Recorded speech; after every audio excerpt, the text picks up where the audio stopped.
In the frozen silence of Colorado's San Juan Mountains, a young mountain lion suddenly appeared in the middle of a snow-covered road, blocking a ranger's truck. It didn't attack.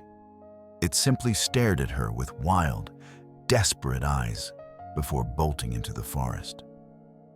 Something in her gut told her this wasn't a lost animal. It was a cry for help. When Ranger Elena Cruz followed those paw prints into the storm, she had no idea she was walking into a story of courage, survival, and a bond so powerful it would bring an entire nation to tears. The snow had been falling since dawn, soft and endless, blurring the ridgelines of the San Juan Mountains into white ghosts. Ranger Elena Cruz tightened her grip on the steering wheel as her government truck crawled along the icy road. The radio hissed with static. Most signals died this high up. She liked it that way. Quiet, clean, the kind of peace that kept her heart steady after 12 years of chasing lost hikers and avalanche calls. But this morning, something was wrong. A dark shape appeared ahead, right in the middle of the highway curve where the wind cut sharpest. She slowed, squinting through the haze. At first, she thought it was a fallen branch. Then it moved. A small mountain lion cub stood in the middle of the snow-swept road, fur dusted white, tail flicking nervously. It was trembling, half from cold, half from something else. Fear, maybe grief. It didn't run as the truck rolled closer. Instead, it stared straight into the headlights and let out a sound that didn't belong to any normal wild cat, half growl, half plea. Elena braked hard, tires sliding slightly on the packed snow. Her breath caught. A mountain lion cub alone in February wasn't just strange. It was nearly impossible. The mothers never left them at this age. She stepped out carefully, one hand near the tranquilizer gun at her belt, the other raised in calm. The cold bit into her cheeks. The cub took 2 steps back, then forward again, like it couldn't decide whether to flee or beg. Its amber eyes locked on her, wide and glinting with moisture. "It's okay," she whispered, her voice fogging in the air. "Easy now." The cub gave another cry, a sound that echoed against the pines. And then she saw it. A torn strap hanging from its neck, frayed nylon with a blinking green light. Elena's breath misted again as she knelt in the snow. It wasn't a collar from a pet. It was a tracking device, the kind wildlife teams used for rehabilitation and study. Her mind raced. There had only been one mother-cub pair tagged in this range last summer, Aurora and her cub, Koa, released after months of medical care. They were famous around the region, often featured in National Geographic articles about wildlife recovery and conservation efforts in the Rockies. "Koa?" she said softly. The cub flinched at the name but didn't run. Elena reached for her radio, but all she got was a hiss of static. No reception. The storm had rolled in fast, heavier now, flakes swirling like dust around her boots. She glanced back at the cub. It had begun pacing in small circles, whimpering, then suddenly looked toward the forest and barked. A sharp, desperate sound. It turned, bounded a few feet into the trees, then stopped and looked back at her again. She hesitated only a second. Every instinct said to wait for backup. But another voice, the one that had made her a ranger in the first place, told her that something about this wasn't random. The cub was trying to lead her somewhere. Elena climbed back into her truck, grabbed her thermal jacket, flashlight, and field bag. The moment she stepped toward the tree line, the cub moved again, glancing back repeatedly to make sure she followed. They wove through snow-dusted pines, the world silent except for the distant call of a raven. The cub's tracks were light but determined. Each print pressed deep despite its small weight. After half a mile, Elena noticed drops of red in the snow. Tiny, frozen specks that glittered like rubies. Blood. She crouched to touch it. The color against the white made her chest tighten. "Hey," she murmured to the cub. "Who's hurt, huh? You or someone else?" The cub gave a short growl, not of anger, but impatience, and kept moving. They came to a clearing where the wind hit harder. Snow whipped across her face, stinging her eyes. She saw more blood now, smudged into the snow, mixed with tracks. Bigger, heavier ones. Adult-sized mountain lion prints, dragging slightly on one side. The mother. Elena's stomach dropped. She pulled out her GPS scanner, hoping to locate the signal from Aurora's collar. Nothing.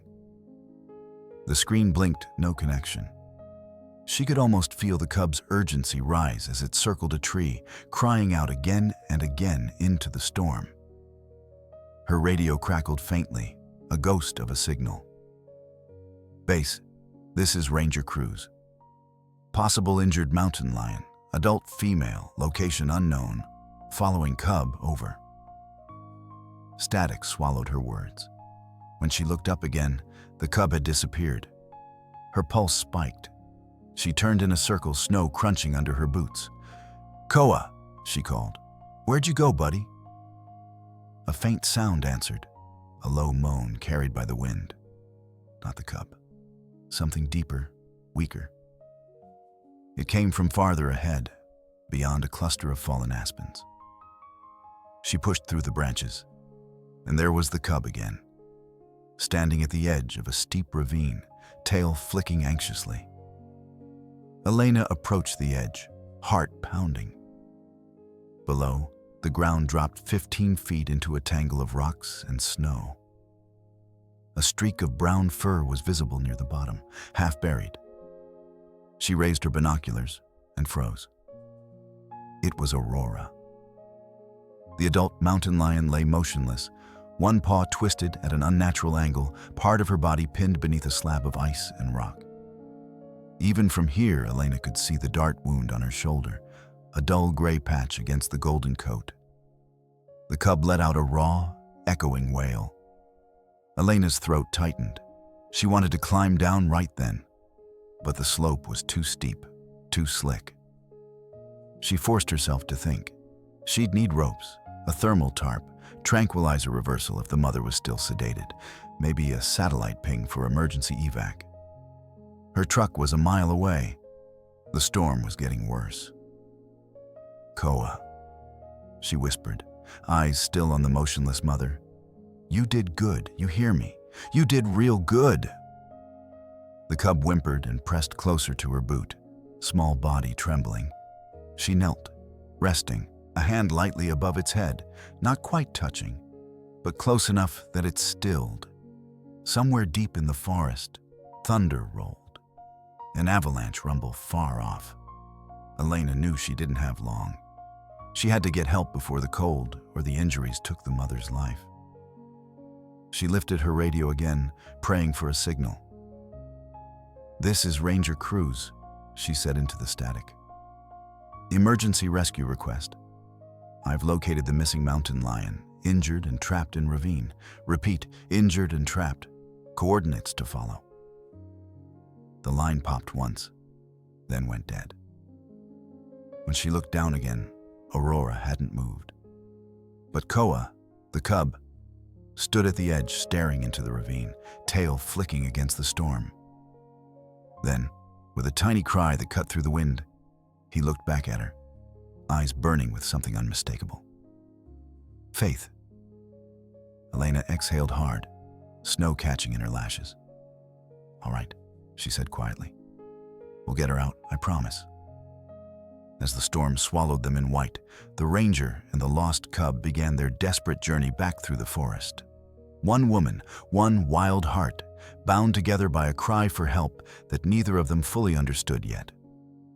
By the time Elena made it back to her truck, her fingers were stiff with cold, and her heart was pounding so hard she could feel it in her throat. Snow had already buried half her tire tracks. She climbed in, slammed the door against the wind, and reached for the emergency satellite radio. The screen flickered once, then connected with a faint beep. "Station 4, this is Ranger Cruz," she said, breath uneven. "Possible illegal poaching. One adult female mountain lion, code tag A23, found injured and trapped. Requesting backup, medical, and wildlife transport." "Copy that, Ranger. We'll alert wildlife services and send the nearest veterinarian. Hold position, if possible." "Negative," she replied, glancing toward the forest where the cub's small shape waited like a shadow. "The storm's closing in. I'm following the trail until help arrives." She hung up before they could argue. The cub, Koa, was pacing by the tree line, restless. He didn't understand radio signals or protocols. He only understood that his mother was dying somewhere beneath the snow. When Elena opened the truck door again, he stopped, staring at her as if to ask whether she'd truly come. "I'm right behind you," she murmured. "Lead the way, little guy." The forest swallowed them both.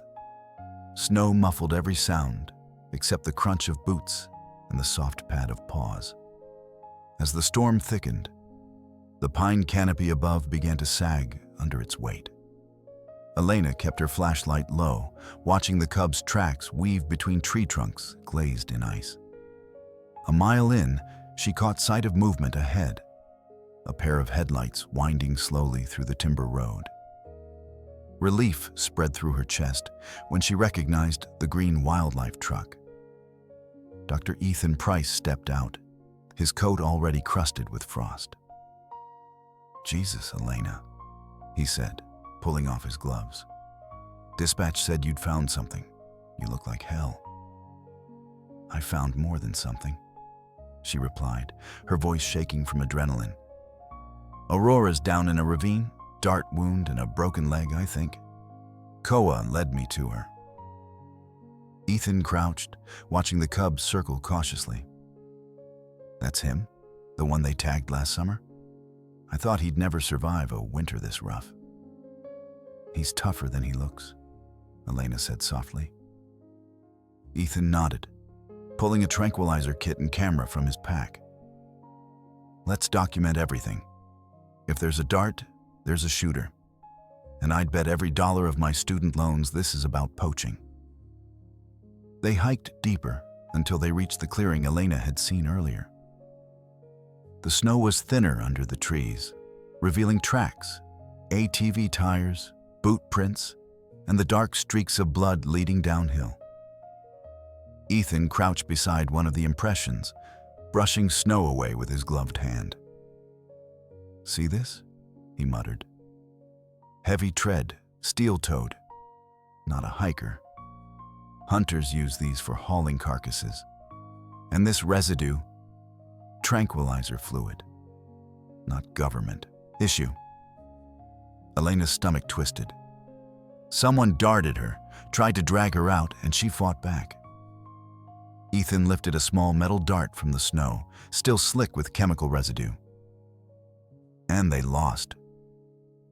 He stood, scanning the area. Something glinted in the low light. A black box nailed to a pine trunk. A trail camera? Ethan approached it carefully, pulling off the memory card and slotting it into his handheld screen. The video flickered to life. Two men in camouflage arguing near a sedated mountain lion, the same tracking collar visible around her neck. One man kicked at the snow, shouting about needing to move faster before the ranger patrol loops back. Then the footage cut to static. Ethan looked up at her.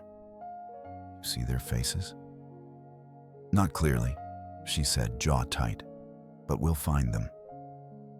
The cub whimpered, pawing at the snow where the mother's tracks vanished into the ravine. His small body trembled with urgency, eyes flicking between them. Elena touched Ethan's arm. "He wants us to follow." Ethan hesitated. "Elena, we should wait for the rescue team. These guys could still be nearby." "Then they'll have to go through me," she said, pulling the rifle from her shoulder holster. We're not leaving that lion to die. The cub bounded ahead, leading them down a narrow slope. The terrain grew steeper, trees denser, snow deeper. Twice, Elena slipped, catching herself on the trunk of a dead pine. The wind screamed through the branches, carrying with it the distant call of a raven, a sound she'd always thought beautiful until now. After another half-mile, they reached a shallow stream, frozen solid. Koa stopped there, pawing at the ice. Beneath the frozen surface lay another clue, a torn piece of canvas with dried blood, caught under the ice sheet. Ethan used his knife to pry it loose. A small tag was sewn into the corner. Reeves Outfitters. Elena recognized the name instantly. That's the guy who got caught smuggling mountain lion pelts 3 years ago, she said. He did a year in county jail and disappeared. Ethan's face darkened. Looks like he didn't disappear far enough. The cub let out a sharp bark and dashed ahead again. They followed him through another grove, emerging at a rocky incline. The snow here was disturbed, like someone had rolled heavy weight down the slope. Elena raised her flashlight and froze. At the bottom lay a discarded tranquilizer rifle, half buried, and beside it, a handheld GPS transmitter, still blinking with a weak blue light. Ethan crouched. Its broadcasting coordinates. Same frequency as the Wildlife Service devices, but customized. He probably cloned the signal to track tagged animals. That's how they found Aurora, Elena said quietly. They hacked her collar. The realization made her chest ache with anger. She felt the sting of cold tears, but blinked them away. They used our own data against her. Ethan looked toward the ridge, his breath steaming. If Reeves is still out here, he'll come back for that device. He won't leave evidence behind. Elena straightened. Then we need to move before he does. The cub was waiting at the crest of a snowbank, eyes glowing faintly in the dark. Beyond him, the forest opened into a narrow canyon. A faint, rhythmic sound drifted up, something heavy striking rock, then silence. Ethan met her gaze. That's her. She's still alive. They descended slowly, the ice cracking under their boots. The canyon walls rose on both sides, trapping the wind into a mournful whistle. At the bottom, the air was thick with the metallic scent of blood. Elena switched off her flashlight and let her eyes adjust to the dim, gray light. There, deep in the shadows, lay the same patch of fur she'd seen before, half buried under ice. Aurora hadn't moved, but her chest rose faintly, a single, fragile breath. Koa ran to her, pressing his small head against her neck, whining. The mother didn't stir. Elena knelt beside her, brushing snow away. The wound at her shoulder had crusted over, but another injury, along her flank, was fresh, raw, likely from dragging herself across sharp rocks. Ethan checked her pulse, then exhaled shakily. She's barely holding on. We have to stabilize her before she freezes, Elena said. I'll get the heat packs. You prep the reversal shot. As they worked, the cub circled them anxiously, his fur brushing against their coats. The storm outside deepened, the wind howling like some ancient warning. Elena couldn't shake the feeling that they weren't alone, that somewhere beyond the pines, eyes were watching. When the first faint flicker of movement came from Aurora's paw, she smiled through the cold. She's fighting. Ethan nodded. And we're not done yet. Outside, lightning flashed across the ridge, lighting the world in a pale blue shimmer. The storm had arrived in full force, sealing them inside the mountains. But for the first time that day, Elena felt something like hope. She looked at the cub and whispered, "You found us just in time." The wind carried the sound away, leaving only the soft echo of the pines like a promise between the wild and those still trying to protect it. The wind had quieted by dawn, leaving the forest under a heavy silence. Snow blanketed the branches, thick and soft, erasing every trace of what had happened the night before. Only a few new tracks broke the surface, 3 sets winding through the pines. Elena's boots, Ethan's heavier stride, and the light, careful prints of a cub determined not to give up. Elena hadn't slept. She'd spent the night in the truck with the heater running low, mapping the route back to the ravine. Ethan's radio had gone dead sometime around midnight. The storm had knocked out the relay tower. No rescue team was coming yet. At first light, they returned to the site where Aurora lay.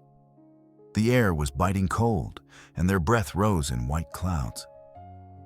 Aurora was still unconscious, wrapped in a thermal tarp. The tranquilizer reversal had helped, but she was too weak to move. "She's stable for now," Ethan murmured, checking her breathing. "But if we don't get her to a facility soon, she'll lose that leg." Elena looked toward the horizon. The forest was endless, a world of white and shadow. Somewhere out there were the men who did this. Somewhere out there, the mountain watched. "We'll find a way," she said. "We always do." They packed what supplies they could carry: medical gear, emergency rations, a small heating pack, and secured Aurora under a makeshift shelter of fallen branches. Koa refused to leave his mother's side, growling softly when Ethan tried to move him. "Hey, kid," Elena said gently, crouching beside him. "We'll come back for her, I promise." The cub blinked, then pressed his nose into her glove before stepping aside. It was trust, in the rawest form. Their goal was to reach a ridge 2 miles north, where they might regain a signal. They started the climb, snow crunching underfoot. The sun broke weakly through the clouds, turning the world to gold and silver. For a moment, it almost looked peaceful. Until they saw the blood trail. It stretched thinly across the snow, curving uphill, dotted with drops too fresh to be Aurora's. Elena knelt, tracing the outline of a boot print beside it. "These are new," she said. "Someone came back." Ethan's expression hardened. Reeves. The tracks led them through a thicket of spruce where the snow deepened to their knees. Twice they lost the trail, only to find it again crossing the frozen stream. Koa kept ahead, nose close to the ground, tail flicking nervously. The cub's instincts were sharper than any GPS system, a living compass built by the wild. An hour later, they reached the edge of a small ravine. From here, they could see tire ruts cutting into the slope, half filled with snow. The track stopped beside a half-frozen pond, where a black shape protruded from the ice. Elena moved closer and brushed away the frost. It was an ATV, abandoned, flipped on its side. The ignition was still on, lights dim under the ice. "Looks like someone left in a hurry," Ethan said. "Maybe the storm caught them." Elena circled the wreck, searching for clues. Beside it, tangled in the branches, she found a small pack. Inside were tranquilizer darts, a broken radio, and a folder marked Private Permit, Big Game Export. Her stomach turned. He's not just poaching for trophies. He's running an export line, selling live animals. Ethan took the folder, scanning the paperwork. These shipments, they go overseas. Europe, Asia, that's big money. Elena felt her hands clench. Wildlife trafficking, and Aurora was his catch. A sudden sound broke the silence, something heavy shifting above them, followed by a soft avalanche of snow. Elena looked up just as a shape moved along the ridge. A man in a winter coat, rifle slung over his shoulder, watching them. "Down," she hissed, grabbing Ethan's arm. They dove behind the ATV as a shot cracked, sending bark exploding from a nearby tree. Koa bolted into the brush. Ethan's voice was sharp, urgent. "We can't outgun him, Elena." "I'm not planning to." She peered around the ATV, saw the glint of a scope vanish behind a pine. "We draw him off, make him lose our trail." Another shot echoed. The bullet hit the ice, sending a spider web of cracks across the pond. The man shouted something, words lost in the wind, and disappeared back into the woods. When the silence returned, Elena rose cautiously, scanning the ridge. "He's retreating. For now." Ethan nodded, wiping snow from his coat. "He'll be back, and if he finds Aurora before the rescue team..." "He won't," Elena said. "Not if we keep moving." They hurried into the trees again, hearts pounding. The cub reappeared minutes later, shaking snow from his fur, eyes wide with fear.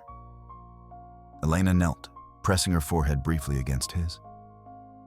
"Good boy," she whispered. "You're safe." By afternoon, the storm had cleared enough for them to reach the ridge. The climb was brutal. The air thinned, and every step felt heavier. When they finally reached the top, the view opened to miles of untouched wilderness. Valleys carved with white rivers and frozen lakes shimmering under sunlight. Ethan lifted the satellite phone, but the screen blinked red. Still no signal. Elena cursed softly. "We'll have to boost from higher ground." They pressed on toward an outcrop of granite boulders jutting from the ridge. As they climbed, Ethan's boots slipped on the ice. He tried to catch himself, but tumbled hard, sliding several feet down before slamming against a buried rock. "Elena!" he shouted, pain ripping through his voice. She scrambled down to him, snow spraying from her boots. His leg was bent awkwardly, blood seeping through his pant leg.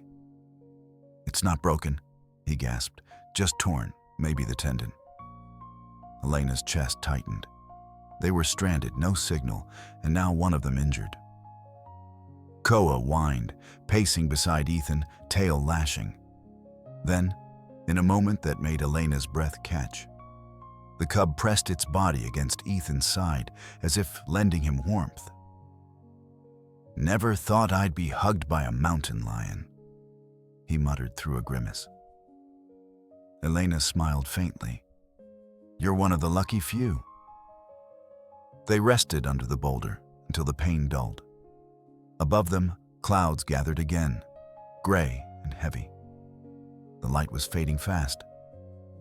"We'll make camp here," she said. "Tomorrow, we move at first light."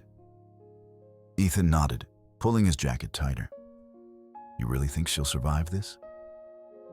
Elena looked out over the valley, where snow drifted like fog. "If her cub didn't give up on her, neither will I." The cub sat close beside them, watching the trees as if guarding against ghosts. Somewhere below, the wounded lion mother waited, her heartbeat fading under layers of snow and time. In the quiet between the gusts of wind, Elena could hear it, the faint crackle of ice, the whisper of branches, and maybe footsteps far away. She drew her rifle closer, eyes narrowing toward the sound. "He's still out there," she whispered, "and we're running out of time." Morning broke gray and cold, the kind of stillness that comes before another storm. Elena's back ached from sleeping against the granite, her coat stiff with frost. Ethan was awake, pale but alert, wrapping his injured leg with gauze from the med kit. The cub sat close, ears twitching at every sound. "Pain's manageable," Ethan muttered. "But I'm not climbing far today." Elena handed him a thermos of lukewarm coffee. "Then we'll make it count. Aurora can't hold out much longer." They moved carefully down the ridge, following Koa as he padded through drifts of snow. The cub seemed to know exactly where to go. Nose to the wind, paws silent, Elena trusted him more than her own compass. As they descended into the canyon, the air turned heavy, colder. The snow here was untouched, the silence deeper. Halfway down, the cub stopped and gave a low, throaty cry. Ethan shaded his eyes. "There," he said, pointing. Between two cliffs, hidden by ice and shadow, was the narrow mouth of a cave. Steam drifted faintly from within. "The frozen den," Elena whispered. Koa bounded ahead, slipping once but recovering quickly. They followed, ducking beneath hanging icicles thick as tree limbs. Inside, the air smelled of damp stone and something else. Blood, faint but fresh. Aurora lay near the back, her golden coat streaked with crimson where the tranquilizer dart had torn the skin. Her breathing was shallow, her flank rising weakly. One hind leg was pinned beneath a slab of ice that had fallen from the cave ceiling. Ethan dropped his pack, voice tight. "We'll need leverage. I can make a wedge with my axe." "I'll clear the snow," Elena said, setting her rifle aside. She moved quickly, scraping ice away with her gloves until her fingers burned. The cub pressed close, pawing at the ice beside her, making small, desperate noises. When they finally revealed the trapped leg, Elena's heart clenched. It was swollen, the fur matted dark with blood. "She's still bleeding," she said. Ethan crouched, working carefully with his axe to chip away the edge of the ice. "If we can lift this side, just enough to slide the rock out, she might be able to move." They worked in silence, except for the rhythmic crunch of metal on ice. Time blurred. At last, the slab shifted. With a grunt, Elena wedged a branch under it and levered upward. Ethan slid the rock aside, freeing Aurora's leg. The lioness stirred, letting out a deep, rattling groan. Koa rushed forward, pressing his head against her chest. She blinked once, eyes clouded with pain but full of recognition. Elena swallowed hard. "She's alive." Ethan nodded, relief softening his voice. "We did it." But before the words could settle, a sharp crack echoed from outside the cave, then another. Gunfire. Elena froze. The cub flinched, ears flattening. "They're back," Ethan whispered. Elena grabbed her rifle, moving to the cave entrance. Through the drifting snow, she saw shadows moving between trees. Two men, rifles slung low. One wore a white parka, face hidden behind a scarf. The other she recognized from the trail camera footage, the heavy build, the limp in his left leg. Reeves. "Looks like they followed our tracks," she muttered. "They're coming to finish it." Ethan's face went pale. "We can't move Aurora yet. She'll never survive another tranquilizer." Elena checked the chamber of her rifle. One bullet left. "Then we make them think we're armed and ready." She stepped just far enough into the light for her silhouette to be visible. The men hesitated at the tree line. One raised his weapon. "Drop it," she shouted. "You're under arrest for illegal poaching and wildlife trafficking." The echo bounced off the canyon walls. For a second, no one moved. Then Reeves laughed, the sound muffled by his scarf. "You think you'll make it out of here alive, Ranger?" he called. "We've got no signal, no witnesses, just you in the snow." He fired. The bullets slammed into the rock beside her, showering her with shards of ice. Elena ducked back inside. "Ethan, take cover!" The next shot struck the cave mouth, sending a cascade of icicles crashing to the ground. The cub yowled, pressing against his mother. Elena crawled behind a boulder, heart pounding. "We can't stay here," she whispered. "They'll smoke us out or bury us in snow." Ethan gritted his teeth. "If we can distract them, maybe we can make them waste their ammo."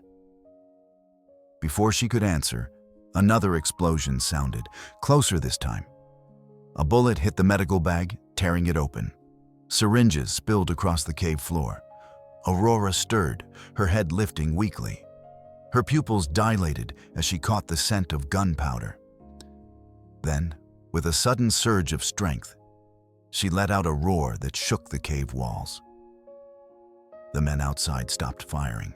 A second roar followed, deeper, angrier, the sound of something ancient and wild reclaiming its power. Aurora staggered to her feet, limping but fierce. Koa stood beside her, tail lashing. "Elena," Ethan said softly. "She's going out there." "No," Elena whispered, rising to her knees. "She can't. She's too weak." But Aurora had already moved to the entrance. She stepped into the light, snow swirling around her like smoke. The poachers froze. For one heartbeat, no one breathed. Then Reeves aimed again. The lioness lunged. Her roar split the air, echoing through the canyon as she struck, knocking the rifle from his hands. The second man fired wildly and missed, the shot ricocheting off stone. Aurora swiped, claws raking his arm. He screamed and stumbled backward, dropping his gun into the snow. Elena ran forward, shouting, "Drop your weapons, now!"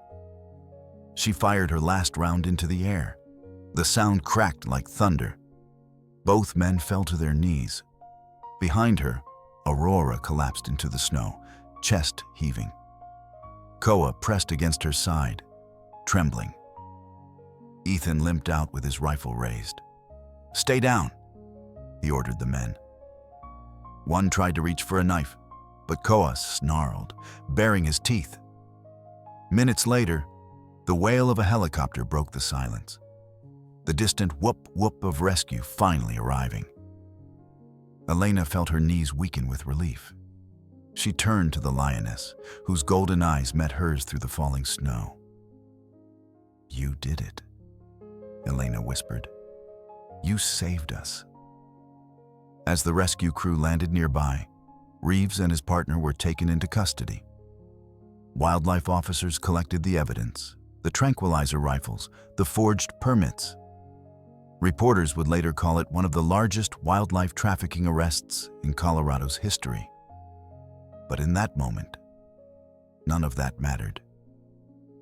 Elena knelt beside Aurora as the medics lifted her onto the stretcher. The lioness's paw twitched once, brushing against Elena's arm, a gesture almost like gratitude. Koa followed the stretcher until the rescuers guided him back. He stopped at the cave entrance, watching as the helicopter lifted his mother into the air. Ethan placed a hand on Elena's shoulder. "You think she knows she's safe now?" Elena looked toward the cub. "She knows, they both do." Snow began to fall again, soft and endless. The roar of the helicopter faded into the gray sky, leaving only the whisper of the wind through the canyon. An echo of strength, of survival, of a wild heart that refused to break. The sound of the helicopter faded into the distance, replaced by the hollow stillness of falling snow. For a moment, Elena just stood there, her breath visible in the cold air, the adrenaline draining from her body. The two poachers were gone, cuffed and flown out with the first rescue team. But her heart stayed behind, with the cub staring toward the sky, watching his mother disappear into the clouds. Hours later, at the San Juan Wildlife Rehabilitation Center, the air smelled faintly of disinfectant and pine. The building was modern but quiet, its walls lined with posters about wildlife conservation, environmental protection, and the importance of ethical tourism in mountain regions. Elena sat in the observation room, her ranger jacket draped over a chair, boots still caked with snow. Through the glass, she could see Aurora lying on a padded table, her golden fur shaved around the wound. Tubes ran from her leg to a fluid bag. Ethan moved between machines, his hands steady despite the exhaustion etched across his face. She's a fighter, he said softly, stepping into the room. We repaired the fracture and cleaned the infection. But the tranquilizer nearly shut down her kidneys. We'll know by morning if she pulls through. Elena nodded, her throat tight. And the cub? He's in the enclosure next door, Ethan said. Refuses to eat, keeps pacing by the fence. I think he knows she's here. Elena exhaled slowly, the ache in her chest deepening. He walked through a blizzard to find help. He never gave up on her. Ethan gave a faint smile. Maybe we shouldn't either. She stayed until late that night, long after the staff had gone home. The storm outside had settled into a fine mist of frost. In the dim hallway light, she walked toward the smaller enclosure where Koa rested. He was curled against the wall, his tail flicking nervously, amber eyes glowing faintly in the dark. When he saw her, he rose and padded to the fence. For a second, neither of them moved. Then he gave a low, broken chirp, the same sound he had made the first day on the road. Elena crouched down, resting her hand on the wire. She's still fighting, little one, she whispered. You did everything right. The cub pressed his nose against her glove, breath warm through the mesh. Something deep inside her, the part that had spent years watching life and death blur in these mountains, gave way. She stayed like that for a long time, snow tapping gently against the glass behind her. By morning, the center stirred to life again. Technicians shuffled in with clipboards. The smell of coffee filled the air. When Elena returned to the medical bay, Ethan was already there, standing beside Aurora's table. She made it through the night, he said, his voice hoarse but relieved. Her vitals are improving. Elena smiled, feeling the tension she'd carried for days finally break. Then she's going to live. They worked in silence, adjusting the IV line and changing bandages. Through the open door, the faint sound of the cub's cry echoed again, a call across the corridor. Aurora's ear twitched, her eyes fluttered open. Hey, Elena said softly, stepping closer. You hear him, don't you? Aurora's gaze found her for a brief moment, unfocused yet aware. Then she let out a low, throaty hum, somewhere between a purr and a growl. It wasn't pain, it was recognition. Ethan turned toward the doorway. Maybe we should let him see her. A few minutes later, the cub was brought into the room in a transport cage. The moment Aurora caught his scent, her head lifted. Koa pressed his paws against the door, whining softly. Elena unlatched it, and the cub stepped out carefully, as if unsure he was allowed. Then, without hesitation, he moved to his mother's side. The room went still. Aurora lowered her head, brushing her nose against his back. A deep, rumbling sound filled the air, an ancient lullaby that silenced every machine around them. Ethan turned away, blinking back tears. I've seen rescues before, he whispered, but never like this. Elena swallowed hard. This isn't a rescue, she said quietly. It's a reunion. They left the lions together for a while, letting nature mend what humans had broken. Outside, the snow began to melt under the weak winter sun. The air smelled of thawing pine, the promise of spring. That afternoon, the director of the wildlife division arrived, a gray-haired woman named Dr. Janice Harper. She met Elena in the hall, her expression both stern and kind. I've read your report, Harper said. You risked your life to protect these animals, and you uncovered one of the biggest illegal wildlife trade operations we've seen in years. You should be proud. Elena shook her head. It wasn't just me. That cub led us there. Harper smiled faintly. Then maybe the wild still trusts us more than we deserve. Later, Elena returned to the enclosure one last time. Aurora was resting now, eyes closed, one paw draped protectively over her cub. The machines beeped softly in rhythm with her heartbeat. Ethan leaned against the doorway. "You know," he said, "this whole story, if it gets out, people will finally see mountain lions for what they are. Not monsters. Just mothers and families trying to survive, like the rest of us." Elena nodded slowly. "Maybe it'll make folks think twice before they buy fur or take trophy photos. Maybe they'll finally see the cost." He smiled. "That's what we call education through empathy. It's better than any law we can write." The evening light slanted through the window, painting the room gold. Elena watched the cub twitch in his sleep, his small chest rising and falling beside his mother's. When she finally turned to leave, she paused at the door, looking back one last time. "You saved her," she whispered. "And maybe you saved us too." The hum of the equipment faded behind her as she stepped outside. The mountains were bathed in pale light, snow glittering on every branch. A gentle wind carried the scent of pine resin and earth. A reminder that even in the coldest places, life keeps finding its way forward. And somewhere in the distance, a mountain lion roared. A sound not of rage, but of endurance. A sound that said the wild was still alive. Spring came late that year. Snow still clung to the upper ridges of the San Juan Mountains, melting into clear streams that wound through valleys of blooming sage and pine. At dawn, mist rolled low over the forest floor, catching the first light of the season. From a distance, the rehabilitation center looked like part of the landscape, quiet, strong, alive again.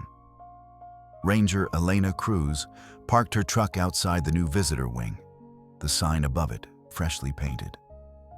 Wild San Juan Wildlife Education and Rescue Center. Months of planning and rebuilding had turned what used to be a modest shelter into a full facility for wildlife rehabilitation, conservation research, and community awareness. A small crowd had gathered near the entrance, local families, students, reporters, and park officials. Ethan stood near the podium, a crutch under one arm.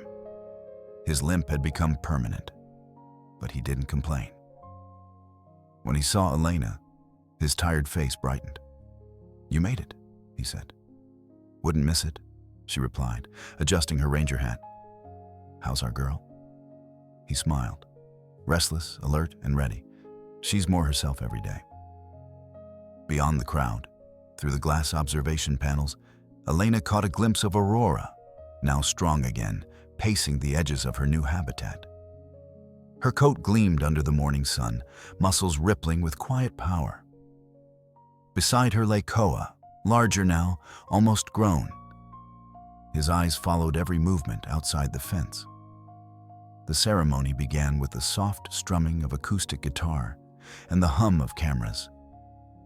Dr. Janice Harper took the stage first, thanking the staff, donors, and the Park Service. She spoke about the importance of environmental protection, wildlife rescue initiatives, and ethical ecotourism, words that for once didn't sound like bureaucracy. Then she gestured to Elena. "This next ranger," Harper said, "reminds us that compassion isn't weakness. It's courage in its truest form. Please welcome Ranger Cruz." Applause rippled through the crowd.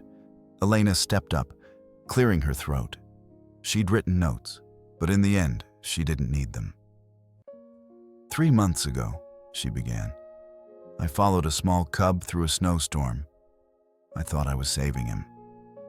But the truth is, he saved me from forgetting why I started this job in the first place." The audience was still, listening.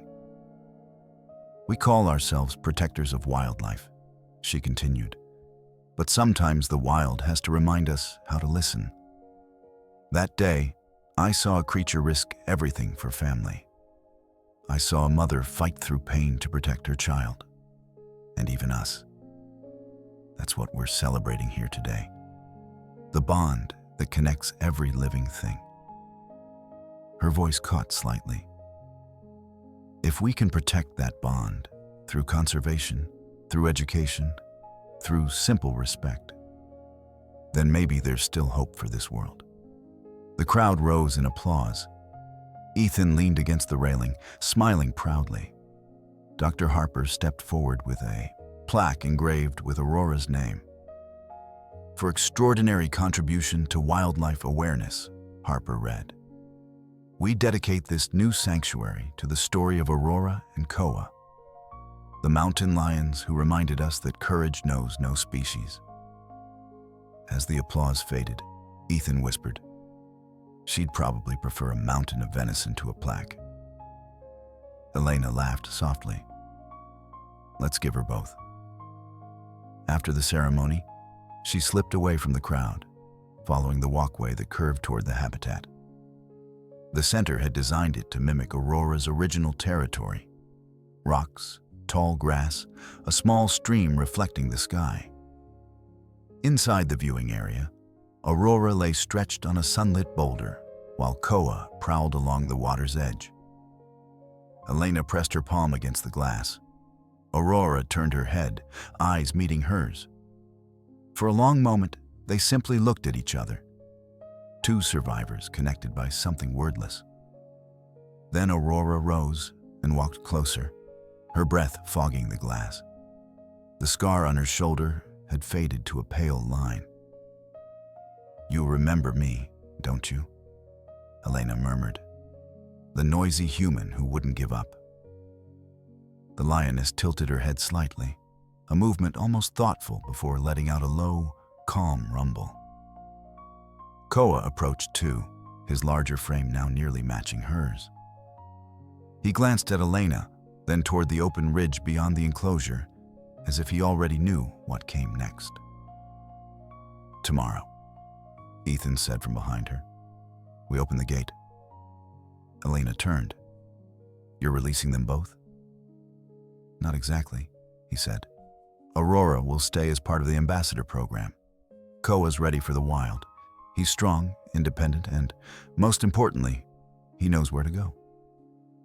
Elena looked back at the cub, her chest tightening. He'll come back, she said softly. Ethan nodded. They always do. The following morning was clear and quiet. Only a few staff members gathered at the outer field, where the enclosure opened to a wide valley leading toward the untouched wilderness. The mountains stood tall, the same peaks that had once trapped them all in ice and fear. Elena unlatched the gate, stepping aside. Go on, Koa, she whispered. The young mountain lion paused, glancing between her and his mother. Aurora brushed against him, nose to nose, before letting out a soft grunt. Then he stepped forward, paws sinking into the wet grass. One stride, then another, until the distance grew. At the ridge, he stopped, turned his head, and looked back one last time. Elena felt her throat tighten. Goodbye, brave boy. Koa let out a single cry, a sound that carried across the valley, wild and pure, and vanished into the forest. For a long while, no one spoke. Aurora remained by the open gate, watching the trees where her cub had gone. The morning wind caught her fur, lifting it in soft waves of gold. Ethan broke the silence. He's home now. Elena nodded, eyes still on the horizon. They both are. Months later, Koa was spotted by a ranger near the northern ridge, healthy and strong. He didn't linger, only stood on a bluff overlooking the valley before disappearing again. Word spread quickly. Visitors came from all over the country to see the sanctuary that had saved him. Articles in National Geographic and Forbes praised the center's impact on wildlife conservation, eco-friendly tourism, and sustainable park management. Donations poured in. But for Elena, none of that compared to the quiet moments at dusk, when she'd walk the perimeter and hear Aurora's distant calls echoing through the hills, steady, powerful, alive. On the last evening of summer, she returned to the ridge where it had all begun. The air was warm now, the forest green instead of white. From the distance came a sound she'd once feared, but now found comforting, a deep, rolling roar. She smiled. "Good night, old girl," she whispered. "You kept your promise." And somewhere beyond the trees, under the fading light, two mountain lions moved through the wilderness side by side, unseen but never forgotten. Reminders that in every wild heart, there's a voice that calls not for fear, but for understanding.